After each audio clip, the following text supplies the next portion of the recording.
یه دونه وانته با 37 تا موتور. ما 2 تا موتور رو میخوایم بزنیم تو وانت، جا نمیشه. افتخار آقای یه توضیح میدید راجع به موتور سواری دشتستان برای این باشگاهی که زدی و بچه‌ای که آوردی برای مسابقه؟ بسم الله الرحمن الرحیم. ناظر قائدی هستم، مربی رسمی فدراسیون و کمیته موتورکراس استان بوشهر. همونطور که دیدیم استان بوشهر پتانسیل خوبی داره برای موتورکراس. ما تصمیم گرفتیم که این بچه‌های موتورسوار رو جمع بکنیم، استعدادیابی بکنیم و به کشور رایابی کنیم. بعد تو چندین راندم بهترین مقامات هم آوردن. بعد قبلی هم شاهد حضورشون بودیم.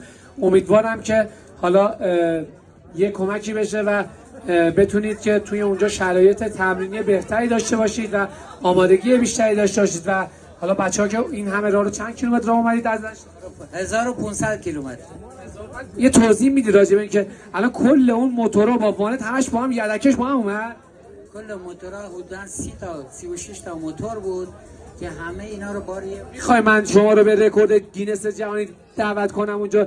احتمالاً بابت این موضوع که 36 تا موتور رو از برازجان تا اینجا آوردید واقعا نشدنیه. به افتخار یه دست بزنید، واقعا نشدنیه. شما اگه همینجوری با وانت هم بخواید تا برازجان خسته میشید. خدایی خیلی راهه، ولی واقعا دمتون گرم. مرسی که مدیریت میکنید، کمک میکنید بچهای عزیزو. به افتخارت بچه خودتون دست بزنید. چه خوبه؟ خوبی؟